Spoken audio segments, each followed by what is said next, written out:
All right. Yeah. All right. So welcome back. Welcome back to this channel. So as I've said in the last video, in this video we are going to build the model. Essentially, like only like half the model. Not we are not going to build a sophisticated transformer like a GPT. But in this video, we're just going to use at least we're going to use the idea of multi-head attention. This video is just for understanding how multi-head attention works. So basically, we're going to build a text classifier, a model that could classify text using this transformer, and we'll basically use the encoder itself. We'll only use the encoder to get a good understanding of the words, in the given text, and we'll basically classify the text afterwards. So I'll just come to the problem for a second. So text classification. What is text classification? I'll just share with you. Text classification, right? Sorry. Yeah, text classification. What text classification actually is? So text classification refers to classifying text based on the text. So basically, we'll have some text, and we'll try to classify them on some grounds. And basically, we'll have a data set that contains of examples of many texts and their classification and the label. And basically, given the text and the classification, like which class they belong to, I will try to build a model like understand or sample the relation or the patterns in the data that corresponds to the output or the classification, right? Basically, yeah, that's it, right? I hope you are aware of text classification. Some examples are, for example, spam detection. Let's say I'm sure that like everyone uses Gmail here. Uh, Everyone who watches this video definitely does use Gmail. In Gmail, right? If you open a Gmail, you have a, I think, separate section or something just for detecting spams. So all the spam emails, spam refers to like advertisements and unwanted or unrelated emails. All the unwanted or unrelated emails that you get are detected by the model. The model will detect unwanted emails, and they basically it will classify the emails as spam, and basically will not have to go through that email. So he'll have classification. So basically, the text will be classified into spam and not spam. That is the idea, right? So yeah, that is what is going to happen. That is what text classification is. That is what spam detection is. Uh, Spam detection is a example of text classification. And basically, in this video, we're going to solve a problem. I think some movie data sets or something. We'll see how the data set looks like. So we'll basically try to build a text classifier on that data. So we'll try to train a model on that data. And basically, we'll only use the encoder because we will not be needing the decoder, right? The decoder is for generating, right? We have to generate a sequential text. That's what discriminator is for. So if you are building a chatbot, right, something like ChatGPT that could answer questions, then you probably might need to use encoder and a decoder, because you have to the model has to predict a sentence, it has to generate a sentence. But here we just want to classify the text either as we just want to classify that text into different groups based on the problem. So therefore, we'll only be using the encoder. So basically, we'll be deleting all the decoder. We'll not be needing that. And we'll have an input, right? We'll have an input text, and after performing all these values, all these functions that I've discussed in the last video, we'll be having a final neural network. And neural network, I hope you are aware of the idea of neural network. I think I've shared that in like the first or second video in the series. And the output of this neural network will be a class. The output of the neural network will be a class of I think, yeah, like whatever. So we'll be having some number of classes, some number of labels, or some number of classifications, and will basically the model will predict one classification or one group for that input text data. And we'll have a loss function. We'll update the weight of the model, and basically we'll do this process for some number of epochs, and after that we'll get to a global minimum. That is the optimal model, right? So that is what we will be doing. That is a model. That is a model's architecture. And yeah, I think let's get to coding. Let's get to coding. First, I would like share the data set that we'll be using. I think we'll be using the IMDb TensorFlow data set. Let's just see how the data set looks like what the data is all about. Yeah. So it's a large movie review data set. Binary sentiment classification containing substantially more data than previous benchmark data set. Okay. We provide a set of 25,000 high polar movie reviews for training and 25,000 for texturing.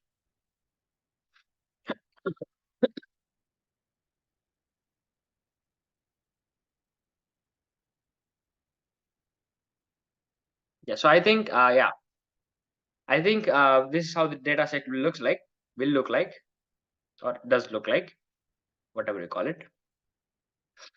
Right. So yeah. So basically, we'll have reviews of, let's say, movies. Yeah. Let's say there's a movie. Let's say something like something like Open Ham or something. Yeah, and so we'll have a movie review, some group of text, right? So basically, we'll take this text and pass it through the encoder. We'll pass it through the encoder. All the processes that have to be taken place will take place, and we'll have a neural network, and we'll basically try to predict an output, either 0 or 1. I think it is binary classification. Binary classification refers to like only two classes, yes or no. Uh, yeah, binary sentiment classification, that is the movie good or not, right? So basically, from that review of the movie that the user gives after watching that movie. So basically, we'll predict if the movie is good or not. So based on the review, we'll predict if the review meant good or not, right? If that is a positive review, or if that is a negative review. I think it's a pretty, I think, useful case, or useful use case. And we'll basically predict if it is 0 or 1. So 0 refers to good, or 0 refers to bad, and 1 refers to either good or bad. We'll basically detect. We will basically have anything of that, right? And then the model will learn. The model will learn to predict 0 or 1 at to the right text, right? The right sentiments, or yeah, we'll try to predict the right sentiment of that review. So that is a problem. Now let's try to solve it. So we'll basically we'll go to the model. So just type this with me. Type sorry, type collab dot research dot google.com. So just type this. I'll just wait while I just do this. So just type Google Colab, or just type this link, Google Collab research.google.com. Just a small introduction. So this is a browser, just like an online browser, specifically for AI, machine learning, or data science related tasks. So people would generally like use this nice interface. So for coding, for like coding purposes, actually building machine learning or AI applications, or the models, training the models. So basically, you can have access to powerful models. Powerful computers from Google. So you could have, you could use GPUs for free. So GPUs refers to like when you are training huge models. Deep learning models are actually pretty huge. A lot of parameters need to be updated during the training. During that we have the training phase, right? So when you're building a sophisticated model, Collab is definitely an option. They also have like a pro subscription. Like if you want like faster computation, or maybe you want more GPU RAM or something, you could go pro. You could maybe buy it, Google Collab. Like yeah, you could buy the subscription of Google Collab. Um, yeah, that is the introduction of Google Colab. You have something called cells. You could create as cells as you want, and these cells, essentially like a program, but you could have a decent structured way of writing code, like writing different parts of the code if you want. So that is very useful. So yeah, we'll get started with our project. So let's name this collab file something. Or yeah, let's name our project something. Um, yeah, so basically we'll try to name the project something. Let's say Yeah, sentiment classification. Sentiment classification something. Yeah, that's it. So basically, we'll name this as sentiment classification. I'll try to find a place for my microphone. Yeah, yeah. So we'll basically type the name of the file, whatever that is. Good. Uh, and now we could have. Sorry for that. Sorry for the little disturbance. Yeah. So basically, first of all, our first task. So in order to so while you're doing machine learning or deep learning, so first of all, I really hope I'm audible. All right, I hope I'm audible. So first of all, to build machine learning or deep learning models, right? In order to build machine learning or deep learning models, you should use the libraries. You will generally use libraries. You have many libraries such as TensorFlow here. TensorFlow here, you could use this pre-built libraries to build models, right? If you want to build many models, you don't have to like type the whole optimization code. You don't have to type the whole neural network code by yourself. You already have predefined layouts or predefined code, which you could use again for your specific problem. So now, first of all, in order to do that, in order to have the access to different libraries, we'll basically import some libraries. So I'll basically import some important libraries that we may use. And first of all, we'll be using TensorFlow, which is built by Google, and we're also going to use NumPy as NP. We're going to the NP refers to like a variable name. So this using this keyword in Python. Again, this is Python. Normally we have .py extension, but we are building something called notebook, which is essentially like a Python file. Basically we are using this as a notebook. So yeah, that's it.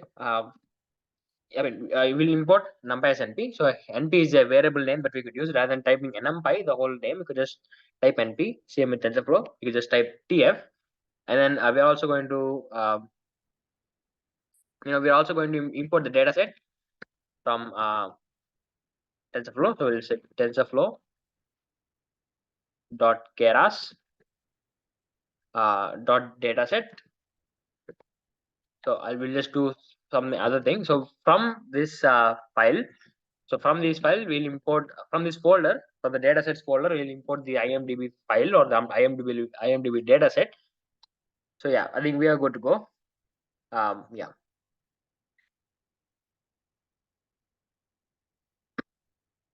So if you like run the first cell might take some time because it has to like connect to some GPUs or something.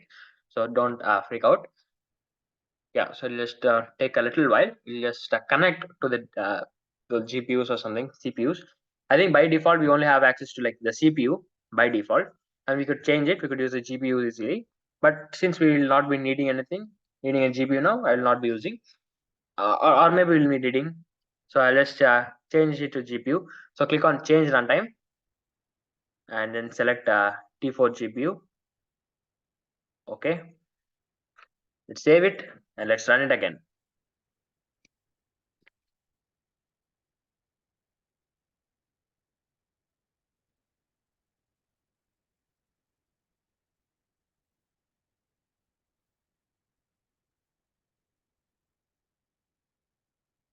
Right, so perfect, right? We have imported our libraries, so we'll be needing these libraries. So again, numpy here is used for like matrix calculations, something which we'll be using maybe. And then the data set IMDb, and the main thing we'll be using, or the main framework that we'll be using, is TensorFlow. TensorFlow is a very common and very useful package, which useful library. Probably it's my favorite. I mean, there's also PyTorch, with which I think a lot of research implementations are done. PyTorch also is used. So but here we are going to use TensorFlow because maybe it's more famous and maybe more easier to learn. So now we have to build the encoder. Let's build a class. So in a class in Python is like a collection of functions. So basically, all of these are functions, right? All of this feed forward neural network, all these multi head attention, all just like functions. So basically we could group all these functions into like one single main thing, right? A main main class, something that holds a lot of functions. So basically we'll create a function that just performs the encoder task. So we have to create a class, right? That is what we call. So first we'll build the encoder class. So basically you have to type class, the word class, and then we could just use any name. Let's say we'll use the word name encoder block. Encoder block refers to like this block. Sorry.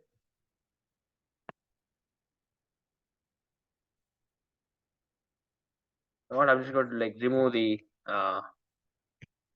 yeah, now it is more better.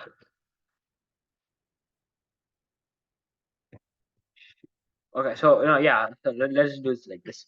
Anyway, yeah, so we're gonna have the encoder block. So this refers to the encoder block. So basically, we'll have that name. We'll try to like build the whole encoder block. We'll build the whole encoder block, and then and then what we have to do is like uh we have to like inherit. We have to do something called inheriting. So inheriting refers to so basically, when you are building a class, so when you are building a class, you don't have to like type in all the functions, right? You have to build you have to use a lot of deep learning functions, like classic deep learning stuff, and rather than like rebuilding all that stuff, you could just do something called inheriting. So all the files, all the program files, all the program that have been built or written by smart Google engineers, we could use all the program files through inheriting, right? We could just inherit from this specific file. So layer, the file is called layer, the contents of different layers. So layers generally refers to like different models. So I mean, neural network, multi-head attention, etc. That's what layer refers to. So basically, after doing that, after inheriting from layer, we have to we have to build the default function.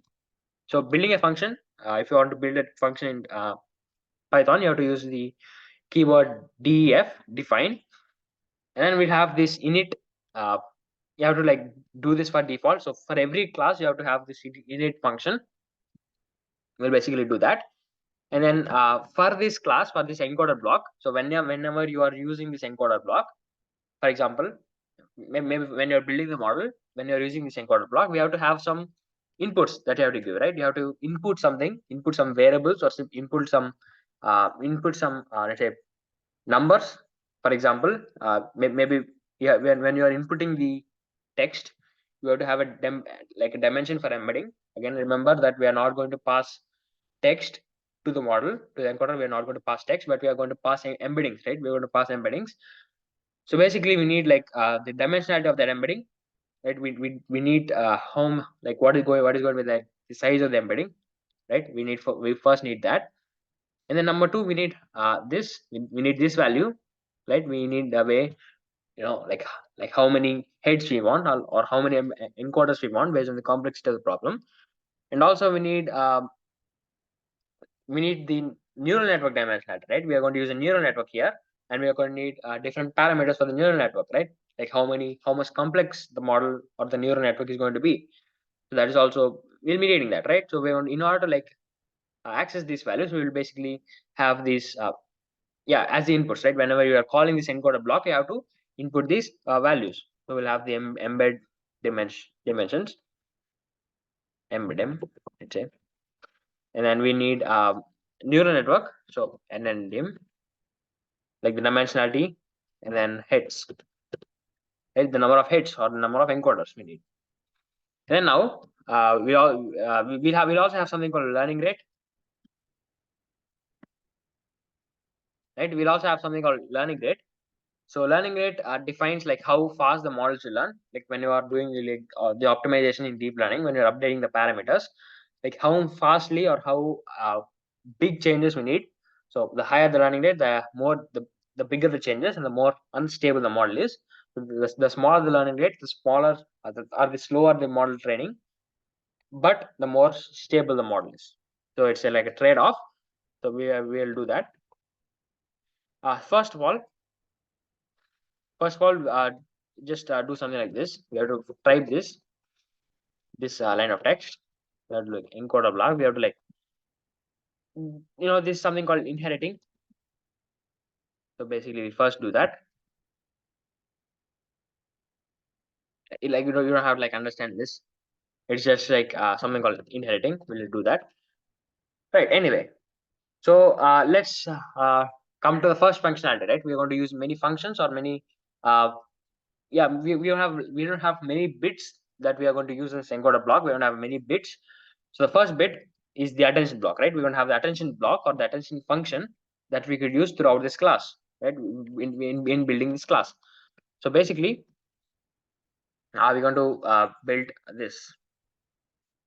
Right, we want to build the multi-head attention block, as you can see. So in TensorFlow also, in TensorFlow there is a pre-built multi-head attention multi-head attention file which we could use. Again, the what is written in the multi-head attention is also very I think pretty familiar to you, because in the last video I've shared what is done in the multi-head attention like internally. I have already shared with you.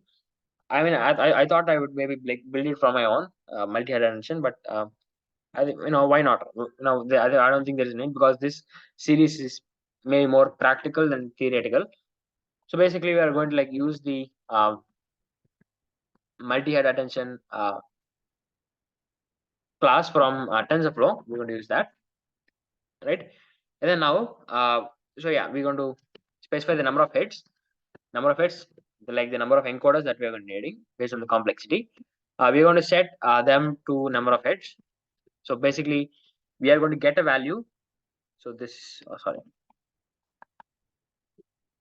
So basically, we are going to get a value for the number of heads that we'll be needing when we call this function, or when we call this class in the code, which we will be doing afterwards after building this class. So basically, that will be that. And then the key dimensionality, which is going to be the embed dimensionality, MDIM. MDIM refers to like the dimensionality of the embedding that we are going to get input as. Right after we get the input, after finishing the attention layer, right? So what are the different parts of the model? Let's see. So first we have multi-attention, which we have already built, and we have feed-forward neural network, right? So now let's try to build the feed-forward neural network, right? Again, simple, right? So we will have something like this: tf dot keras dot layers, or we could do something like yeah, we could do something like sequential, which I'll just talk about this block also. So in TensorFlow, in Keras, we have something called sequential, right? Through sequential function, we could create multiple layers of neural networks. You could have multiple layers of neural networks, like different neural networks, and basically group them together. And the input on information flows in a sequential manner throughout the model. So the input goes to one model, the output of that model goes to the other model or the other layer, and the final output also will be get. So that's what sequential is. You'll understand, right? So basically have the first layer, which is a dense layer. Dense layer refers to like a feed-forward neural network, a normal neural network. And then we're going to have f, I think, n and dim. Yeah, name is n and dim. Yeah, so with the neural network dimensionality, so this is like the number of neurons, right? The number of neurons is going to be equal to n and dim, which is going to be the input. And then we are going to use that activation function. Activation function is like just like an extra function that we'll be needing. So activation function actually controls. So this activation function relu, what it does is it like so for example, if we get any negative values, it will like convert it into positive values. That's what it does. Or every negative value, I think, is converted to 0. So that is what it relu does. And then we're going to have another dense layer, which is so the output is going to be like embed dim, like the dimensionality of this embedding. That is what this is going to be. I think it is, the name is mdim. Yeah, right. Right, perfect. So I think, yeah. So we're gonna have a model like this, right? So we're gonna have this model. Uh, I mean, this is like the feed forward neural network here that is specified here. So we have built this multi-attention model, and we have built this feed forward neural network. And now we could just have group together all this. And before doing that, we have to have the layer normalization. So we have add a normalization, right? Add a normalization. These things we have add a normalization. So we'll be adding the layer normalization function also. We have built the attention layer, the feed forward neural network layer. Now let's build the layer normalization layer. So we will have two layer normalization layers. So basically, we could just basically like copy things up also, like copy the same layer normalization layer. Copy the same layer normalization for two layers. Layer normalization, and then we're gonna have something called epsilon value, which defines um how the layer normalization should take place, like the scale of it. So that's what epsilon defines, and we could just copy this, paste it here, but just change the name. All right. So we have two layer normalization layers, two layer normalizations, right? So I think that's it. I think that's it, right? We have built the two layer normalization layers. We have built the feed forward neural network layer and also the multi-head attention layer. So yeah, we have collection. So we have a collection of all the models that we will be needing. So luckily, TensorFlow was there for us. You don't have to like type all the things, like code everything out or code all the logic out.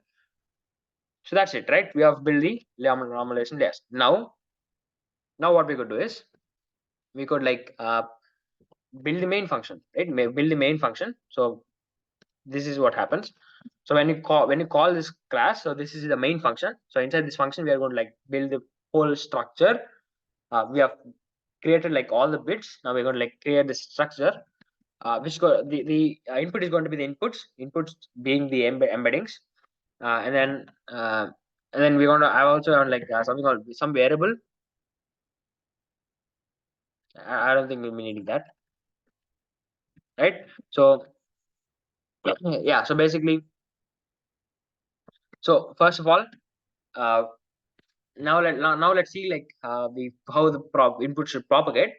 So first of all, as you can see, after getting the input, I will first pass the inputs to the model multi-head attention layer. So basically, we'll use the multi-head attention layer now. So we can just say um, ATTN ATTN out is equals to self dot FTT, taking the inputs, we'll pass in the inputs and also the input. So basically, in the encoder layer, right? So this is the encoder layer, right? Remember in the last video, I've told you I have told you, right, in the encoder layer, we are going to find the relation between the text. So in the text, we are going to have multiple words, right? So we are going to find the relation, right? How words are connected inside the text. So inside the text, for each word, we are going to calculate how much influence that word has on the other words that are on this specific sentence. So basically, we'll be carrying multi-head attention on that same input. So between that inputs, we're going to carry the multi-head attention. So therefore, we'll input inputs, right? Because this encoder block will be not building the decoder. Remember, um, and then now we could pass that through the layer normalization layer. Layer normalization. Probably I should say that layer normalization one. And here as you can see here, I'll just show you the diagram. Here, if you carefully observe,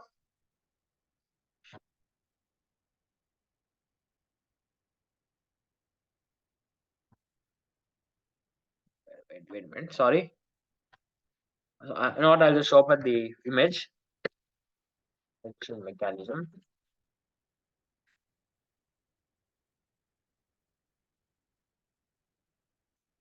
transformer. That's the name of the model, right? So yeah, there's a diagram. Right. So as you can see here, uh, yeah, what I want to say, yeah. So as you can see here, so if you carefully observe here, we are having this arrow connection, right? So this arrow connection that takes these inputs, and basically after performing multi-head addition, before normalizing the value, before having this layer normalization, we'll basically have the input and just add it to the layer normalization layer. So that is the idea called resonate. So basically, it has its own theory, which I've already covered in my YouTube channel. So if you are interested, please check out.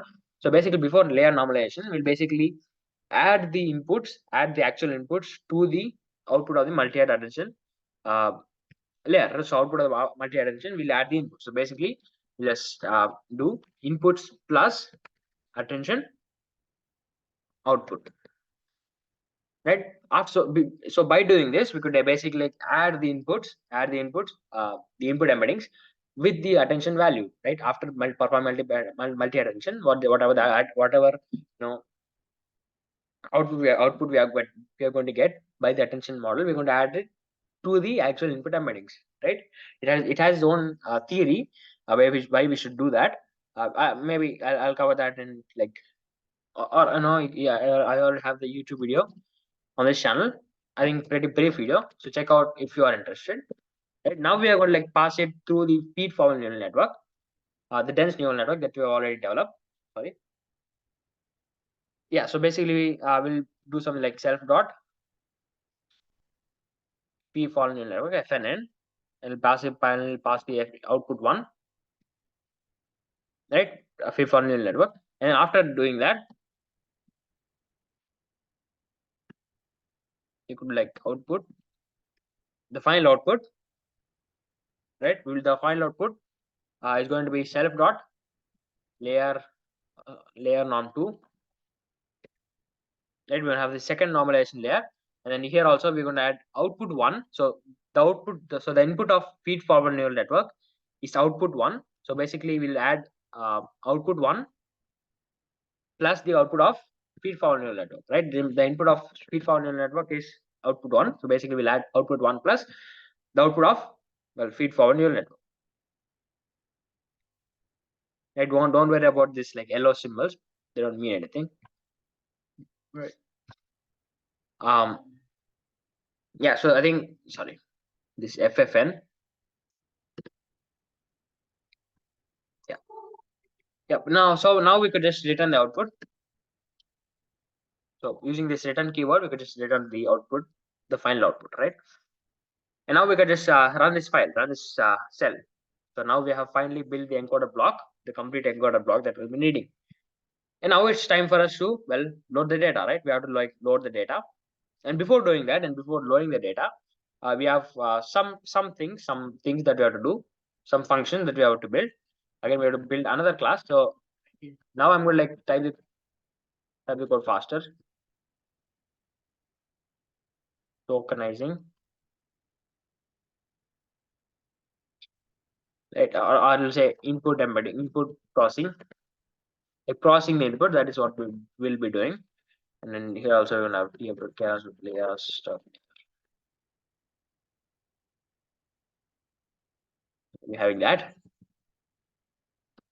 right? And then init file. First I'll type this code, and maybe after that I'll try to explain.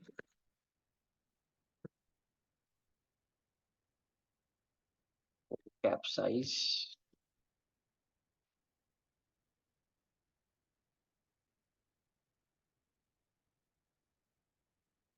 Embedding dimensionality. And then we're going to have, yeah, we're going to do the super thing. You're going to like super on input processing, and then self, and then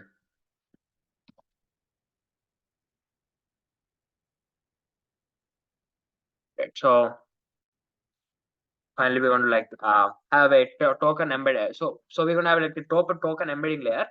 So in TensorFlow, so again remember when when we want to click build an embedding, we also have to create a layer. So even creating embedding from text is also a layer. So basically we'll have something like that. So in TensorFlow we have an embedding layer which we could use, and the input dimensionality of this embedding layer is going to be equal to vocab size, uh, and then output dimensionality, right? The output dimensionality of this embedding is going to be mdim, embedding dimensionality, which is exactly this uh, value we have here in the encoder block class. And then we're going to have other I think we also going to have something called positional, sorry. So we are also going to have something called positional embedding. So if you look at the figure, if we look at the figure, and we have something called positional encoding here that you can observe here. Well, it's not like very important now, right? It's not even deep learning related. It is just like, I know, not like in order to add positional details, right? The words will not have any positional details in the model, but in order to like have add like positional details, like the position of the word, the specific word in that sentence, in order to add that, we'll have a positional embedding. We'll do that. So I'll just type the code first, just to make. I mean, definitely you'll understand what is going on. Input equals to max then, and then output dimensionality is equals to m and dimension. And then now we can build the call function, the main function that will be run self and x being the input, and then max length, which we're going to like get tf dot shape x, get the last shape, like this is like the number of that's just like the length. So basically I forgot this, right? So now after getting the max length, we could like, we have like some formula that we have to carry on. Positions, we have the range start equals to 0, limit equals to max length.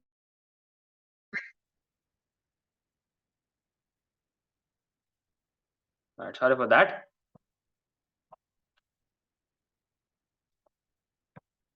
Yeah, so sorry for that. So yeah, we'll basically have this we'll do this, and we'll have positions tf dot keras, or we have, sorry, we could not, we have already like defined it, right? Positional embedding, and then we'll basically do it on positions, and I think we could just add it to the input or something. Yeah, x equals to self dot token embedding on x, and then we could like return x plus positions. Yeah, that's it. So basically I'll go through, sorry, so I'll go through what this code here. I'll go through like what this class actually does. So first of all, this class is for like input processing, the processing the inputs. So given we remember we only have the inputs as text, mere text. So basically we have to first create embeddings. That's number one. And number two, we have to add positional details, right? For each word, we are not going to have like uh, have some information. The model is not going to have information about the position of the model or the position of the word. So basically, in order to add positions, we are going to carry this. So basically, we'll add some positional information, which I think is I mean, we are not going to have any weights or something. We're just going to add positional information.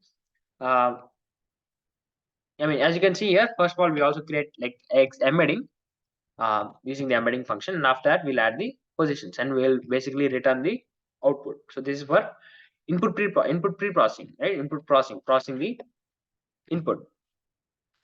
Now we could like load in the data, right? We have the data set, right? We have to load in the data set. So basically we'll do that. First of all, we have the vocab size, which is like number of words. So we have to specify the number of words, something like 20,000 20,000. Max length. So each review is going to have a max length of 200 words. So each review is going to have 200 words. And then now we could like extract the data. So in order to extract the data, we'll extract the data as like into like different groups. So let's explain what each group means.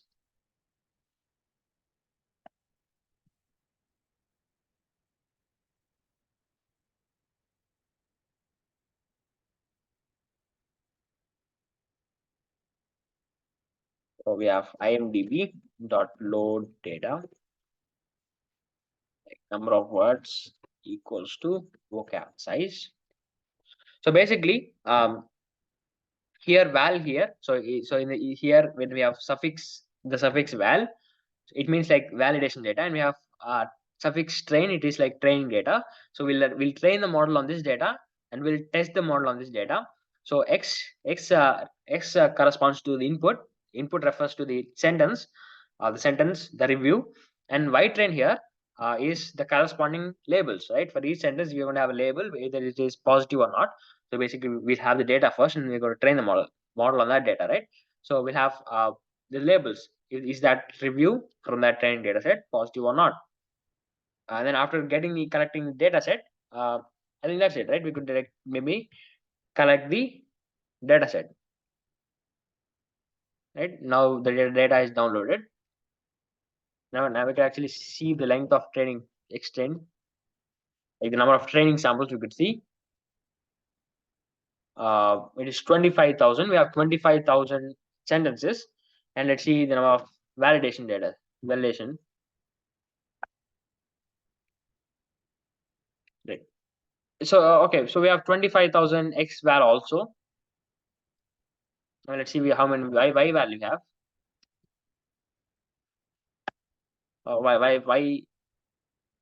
Y train. So how many like the labels, the corresponding labels? 25,000. Great. So we have 25,000 each. Yeah. So basically we have 25,000 samples for training and 25,000 samples for testing. Right. We have a lot of samples for testing also. Just maybe. Yeah. So let's see like the first sentence maybe extend 0. Maybe we could do that. So yeah. So this is like these are like token values. We can read the text actually. Sorry. So these are like token values. Token values being like so token values like so each word is going to be corresponded with a number, just normal number, randomly new number will be, a random number will be assigned. Anyway, so first of all, we will now what we have to do is we could do the padding. Padding refers to like all the sentences are not going to be of equal length. So basically we'll add zeros at the end. So we'll basically do that. Preprocessing dot sequences dot pad sequences. We'll do that. Explain. The max length is going to be max length. Like we have already defined that as max length. Great. Uh, and same for the x value, right? X value is sentences and x length also sentences. Basically, we're going to do that.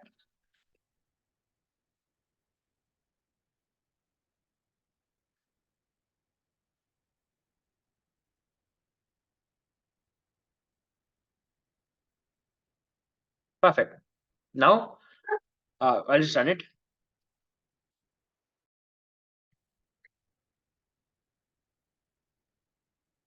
So I'll just run it. Okay, seems like I have an error. There's no thing called pad sequences. Um, well, I think it's a sequence, not sequences. I think, yeah, I think that's it. So maybe it should work.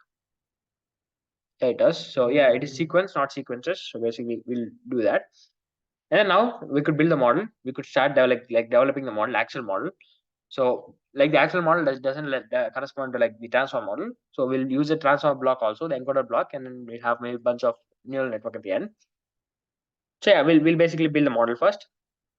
Uh, so yeah, first of all, we need some variables. We have to get like some variables done. So we have to get an actual embedding dimensionality. We have been using this way of embedding them. Sorry. we are using embedding them a lot of times, so basically we'll get that. And then the number of heads, or heads normally is going to be equal to the 2. We're going to have 2 heads. And the neural net dimensionality, which is like the number of neurons in the hidden layer. We're going to get that. And now, first of all, we could get the input. First, we'll get the input, and the shape of this input is going to be max length. So max length corresponds to like the number of words. After padding, the number of words is going to be max length, right? So sorry. So we have to do like dot input and max length. I think it is max length. And then we could have the embedding layer, which is going to come from the input processing stage. So the class that we have already built above, input processing, and the inputs are going to be max length, vocab size, and well that. So we'll pass in the value. So we'll pass in max length, we'll pass in vocab size, which I think we have done. So we have done already. Vocab size. We will also pass the embedding dimensionality, which is mdim, and then we'll have I think the embedding layer will pass will yeah. So we'll have this embedding layer. We'll use this embedding layer, or maybe we'll put it above just to make sure that there's no confusion. Right, we'll copy this here. Right, we'll use this embedding layer on the inputs. We'll pass the inputs through the embedding layer. Sorry. Now, after doing the embedding layer, now we could have the transformer block. So the transformer or the encoder block is going to be equal to, well, the encoder block. I think the name is equal. What do we call it? Encoder block. Yep. Yeah. So we're going to pass the values through the encoder block. So again, the input of the encoder block is going to be mdim. So let's see what are the inputs of encoder block: mdim, ndim, then like the neural net dimensionality, heads, and learning rate, which learning rate is already defined, so we don't have to set that. So mdim, and then number of heads. So number of heads equal to 2. So yeah, we'll just pass in the variable using the heads. And then the dimensionality, neural network dimensionality, which is 32 again, which is defined here. FFDem, we'll pass that. Right. So this is the encoder block. And then yeah, basically we could have this X going again. We'll pass it through the encoder block on the X. Right. Hope you understood. Right. We will like pass in the output. So passing this X through the encoder block. And then now we have something called global average pooling. So basically, so like when you have when the layers of the model, or when the output of the models are like super complex or something, maybe you could use global average pooling, just like average all the values. So that's what it does. I mean, I don't have like explaining it is like out of scope for the series, because see, this series we focus on like past and practicality. So basically, I will not be needing that. So global average pooling, just think of it like as averaging values. And then as we're dealing with numerical or textual data, we only need like one dimension. We'll be doing that, and we'll be passing the x value through this function. So basically, remember to put like another pair of parentheses, otherwise you might get some error. And now we have one more layer that we have to use, which I'll probably cover, now. So yeah, so we're going to have something called dropout, right? Dropout, well, right, I'll share this thing with you. So whenever we are building like very complex models, so we have to make sure that we don't like increase the complexity very much. That if we increase the complexity very much, the model gets very very comfortable with the training data, but may fall back, or may not perform very well in the text data. For example, when you are like maybe studying for exam, You may like buy hard things, right? You may buy hard things, just to make sure that the by hard thing doesn't happen and the model really understands what's going on. We will use this dropout layer to like drop out some neurons, decrease the complexity of the model. That is what this is for. And we could have the final dense layer, not the final dense layer. We're gonna have one more dense layer with 20 neurons, and the activation function to be ReLU, and then we'll pass the output X, and then you're gonna have another dropout layer 0.1. 0.1 corresponds like the percentage of neurons we want to like drop out, and then the final dense layer 2 neurons, 2 neurons because we only have. I'm sorry, I don't know. I'm sorry, I don't know what's going to happen on. What is going on? Right. So basically, we have two classes, right? Either positive or negative. So therefore, we have like 2 neurons only, and then you're going to have a softmax activation function. Then we're going to pass X, and then finally, so these are the outputs, or maybe I could call this output. That is the output, and we're going to have define the model, which is going to be tf df.keras.model. I think that's it. Yeah, so no, it's actually tf.keras.models.model. Pass inputs to be X, so that is going to be input X, and then the output will be, sorry, it's not X, right? It's inputs. Inputs is inputs.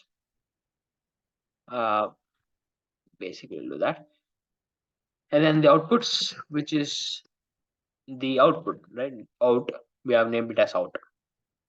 Right now we could hopefully hope it runs. Yeah, so we have an error again. Don't worry. And we have missed, I think, a, yeah. So in this input processing, maybe we have missed something. Some values maybe. I think it is right. Let's see like what are the inputs.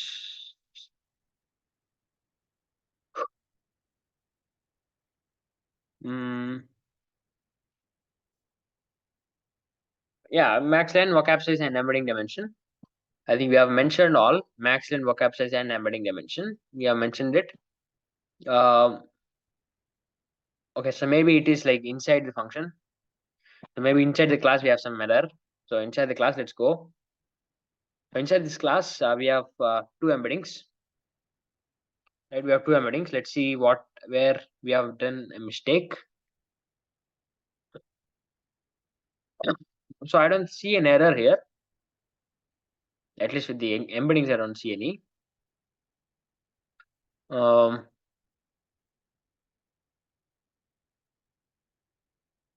Yeah. Okay, maybe it is because, yeah. So it is, yeah. Maybe, yeah. We have, yeah. So it's just like a name error. So now it should work. I've called it an input rather than input dimensionality. That is why. Right. Same error maybe. No, not the same error.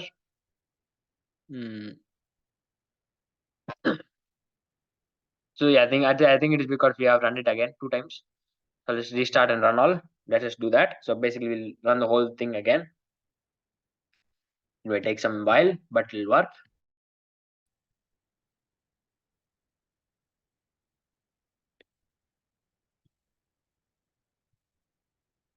Okay, we have the same error again, even if we run it again. Um,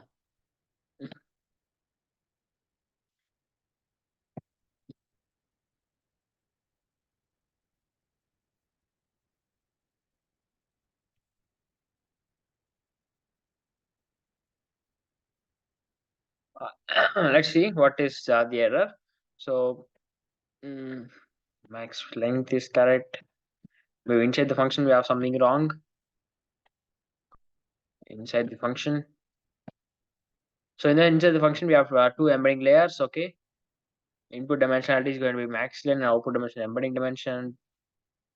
Mdim vocab size. I think everything is correct here.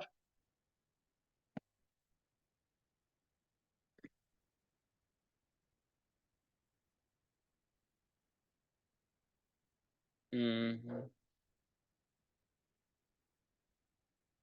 So now, you know what? I'll just pause the video and maybe search for the error, and I'll come back. Just a minute. All right, so I just figure out what the error is. So the error is simple, but it was spelling mistake here. I spell it as LAMIR, whereas it is LAMIT. So I just change the error and add it again. And now it does work. So yeah, now we have developed the model, and now let's like train the model. We could now simply like train the model. So first of all, before doing that, we have to like compile the model. Compiling the first like specifying the optimizer we should use. Uh, so like optimizer refers to like which optimization algorithm we should use. So Adam is operating reliable I think optimizer. And the loss function we have to use the function with which we have to define loss. So here as we are dealing with classification data, we could use something like cross categorical cross entropy or sparse categorical cross entropy. And then the metrics we have to keep eye on is accuracy, right? Loss doesn't make sense here. I mean, at least like mean square error or something like that doesn't really like make sense here to use. So basically now we could like feed the model or train the model, and we'll have X train, Y train. So you could pass in the model. So fit using the fit function, we could like train the model, and then the batch size, something like 64 something. We could pick like a number as a random number, and we could run this model maybe for 2 epochs. 2 epochs is enough. Is it enough? Maybe it is. So we'll run it for 2 epochs for now. Maybe if we need. Sorry again. I don't know what is problem. What is the problem? It's like the recording is like breaking continuously. Anyway, so yeah, we're going to have the training data, and let's run the model and hope it does work. So the first epoch is started. Just make sure that you're using the GPU and just like fast computation. Yeah.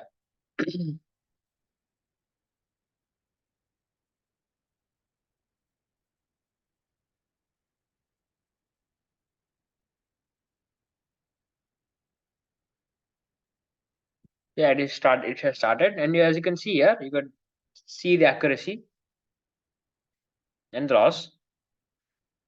It's actually quite well, 55, 56%. I mean, actually, no, like inside binary classification, I think 60% is also is very less, because like 50% is equal to guessing. Like if you guess, you will easily get like 50%. Just guessing will be equal to 57 50%. So let's see. Let's hope for something like 870, 70 or 80% would be pretty nice. I think yeah, 80% would be nice. Even more than 80%, because even 80% doesn't like really mean a huge amount of performance. Yeah.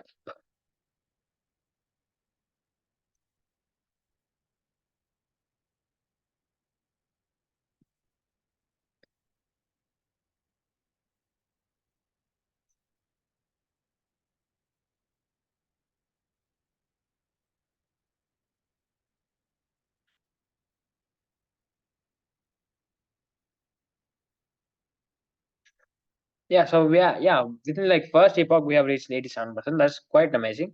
Oh, and 92% is a second epoch. I would say the performance is actually quite well. We are doing very good. I think encoder is really paying off now.